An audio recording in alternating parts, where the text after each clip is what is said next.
ဆက်ပြီးတော့လေ့လာမယ်ပေါ့နော်inventory မှာကျွန်တော်ဒါ warehouse တွေစောက်တယ် location တွေစောက်တယ် product category စောက်တယ် unit of measure တွေစောက်တယ်ပြီးရင် product တွေစောက်တယ်ပေါ့နော် product တွေစောက်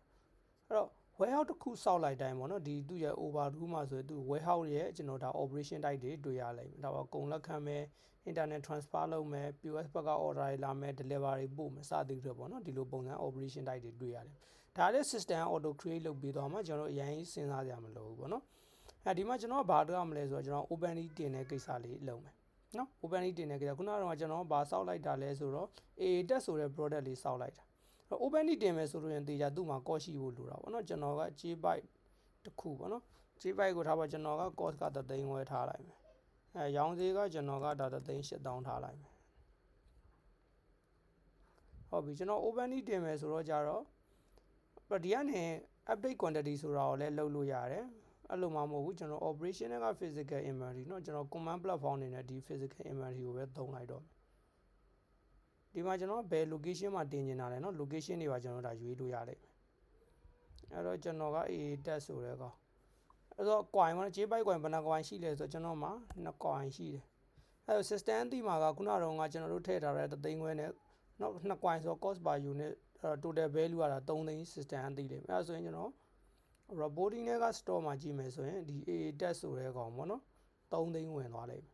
အဲ့တော့ဟုတ်ပြီ inventory မှာဝင်ပြီအကောင့်ဒီမှာဘယ်လိုတက်ရောက်မှုရှိလဲကျွန်တော်တစ်ချက်ကြည့်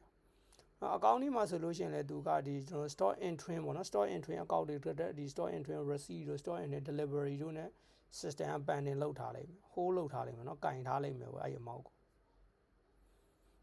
ဒီမှာဆို3သိန်းပေါ့နော် store entry receipt နဲ့ကင်ထားတယ်ဒါလို့ဆိုကျွန်တော်တို့ကဘာဆက်လို့ရလဲ reconcile လုပ်ပြီးတော့ capital ကိုရွှေ့ပေးမယ်နော်ဒါ openly တင်တာဆိုတော့ကျွန်တော် reconcile လုပ်ပြီး capital ရွှေ့မယ်reconcile ကဘယ်ကနေလုပ်လို့ရလဲဆိုရင်အကောင့်ဒီတက်ထဲက reconcile ပေါ့နော် reconcile လုပ်လို့ရမယ်အဲ့ချိန်မှာကျွန်တော်ဒီ down arrow လေးဖွင့်လိုက်မယ် group ဘိုင်းမှာကျွန်တော် partner နဲ့မရှာတော့ကျွန်တော်အကောင့်နဲ့ပဲရှာလိုက်တော့မယ်ဟုတ်ပြီကျွန်တော်တွေ့နေပြီဒီကောင်လေးပေါ့နော်ဒီ reconcileဒီကောင်လေးကို select မှတ်လိုက်မယ်မှတ်ပြီးတော့ reconcile ဆိုပြီးကျွန်တော်က capital account နဲ့ချိန်ပေးလိုက်ဒါ openly တင်တာမို့လို့နော် reconcile ဆိုတဲ့ဟာဒါဆိုတော့ capital တွေကိုရောက်သွားပြီအကောင်လေးကဟုတ်ပြီ openly တင်တာမဟုတ်ဘူးဒီကကျွန်တော်တို့ဒါ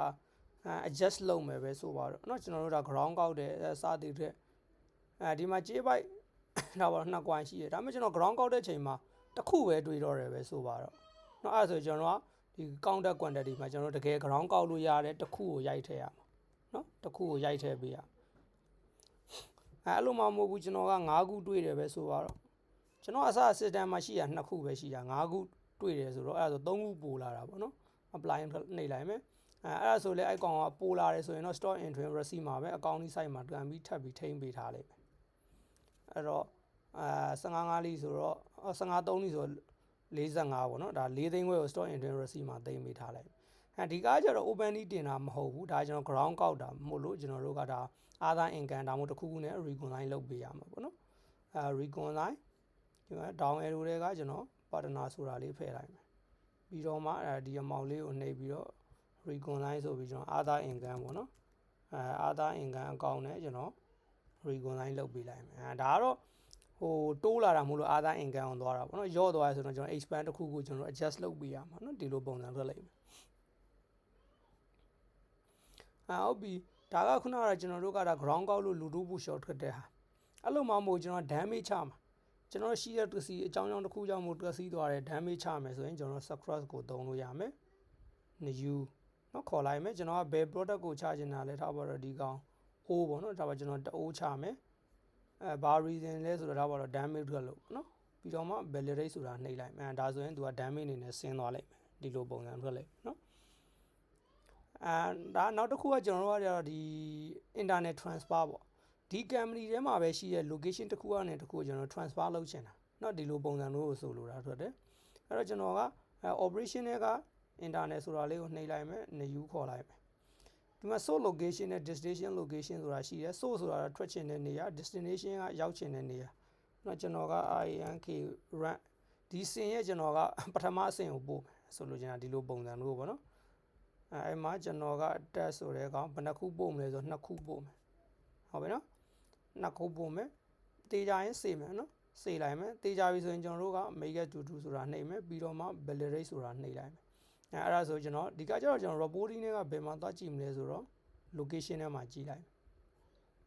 ကျွန်တော်ဒီ down arrow နဲ့ search box မှာ group by location နဲ့စုလိုက်မယ် product နဲ့စုလိုက်မယ်ဒါဆိုရင်ဒီ store 1 A1 မှာเนาะဒီ A test ဆိုတဲ့ကောင်လေးနှစ်ခုရောက်သွားပြီဒီလိုပုံစံလေးထွက်လိုက်မယ်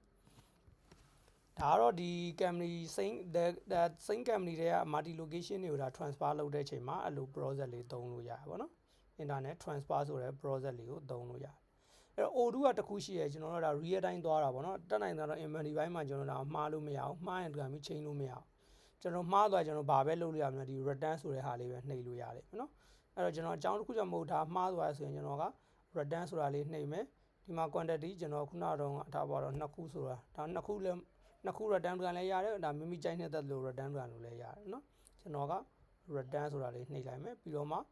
validate ဆိုတာလေးနှိပ်လိုက်ဒါဆိုလို့ရှိရင်တော့ဒီက return ပြန်ထွက်သွားပါဘောနော်သူရဲ့ WH store တွေကိုပြန်ပြီးတော့ဒီ product ကရောက်လာတဲ့အနေထားထွက်လိုက်မယ်ဟုတ်ပြီဒါဆိုလို့ရှိရင်တော့ကျွန်တော်တို့ကဒါ inventory app ကဒီလောက်ဆိုရင် cover ရမယ်ကျန်တဲ့ဟာတွေကဒီ purchase တို့ sale တို့ manufacture တို့ကထပ်ပြီးလာမယ် function တွေထွက်တယ်ပေါ့နော်